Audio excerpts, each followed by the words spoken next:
एक समय की बात है जब देवगुरु बृहस्पति इंद्रदेव से नाराज हो गए। इस अवसर का लाभ उठाते हुए असुरों ने देवताओं पर हमला कर दिया। असुरों ने देवताओं को हराकर इंद्रलोक पर कब्जा कर लिया। इस पराजय के बाद इंद्रदेव को अपना स्थान छोड़ना पड़ा और वे ब्रह्मा जी के पास मदद के लिए गए। ब्रह्मा जी ने इंद्रदेव को समस्या का समाधान बताया और कहा कि उन्हें एक ब्रह्मज्ञानी की सेवा करनी होगी। इंद्रदेव ने ब्रह्मज्ञानी की सेवा शुरू कर दी, लेकिन उन्हें यह पता नहीं था कि उस ब्रह्मज्ञानी की माता एक असुर थीं।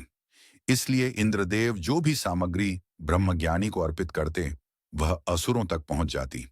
इस प्रकार इंद्रदेव की तपस्या असफल हो रही थी। जब इंद्रदेव को इस बात का पता चला, तो वे क्रोधित हो गए और उन्होंने ब्रह्मज्ञानी की हत्या कर दी।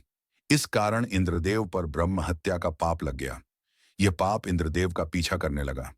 इससे परेशान होकर इंद्रदेव ने कई वर्षों तक भगवान विष्णु की तपस्या की।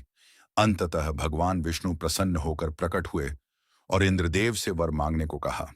इंद्रदेव ने ब्रह्महत्या के पाप से मुक्ति का वरदान मांगा। विष्णु जी ने कहा कि इंद्रदेव को इस पाप को विभाजित करना होगा ताकि इसका भार कम हो सके। उन्होंने सुझाव दिया कि इंद्रदेव इस पाप को वृक्षों, जल, भूमि और स्त्रियों में बांट दें।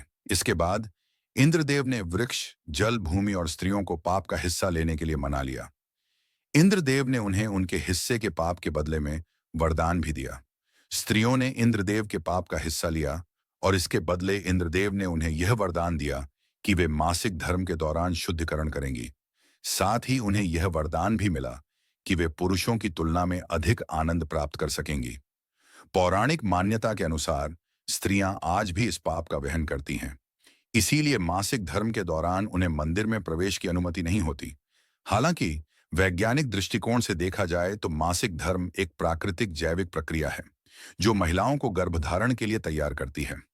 अगर यह कहानी आपको पसंद आई हो तो इसे लाइक करें और ऐसी और कहानियां सुनने के लिए सब्सक्राइब करें।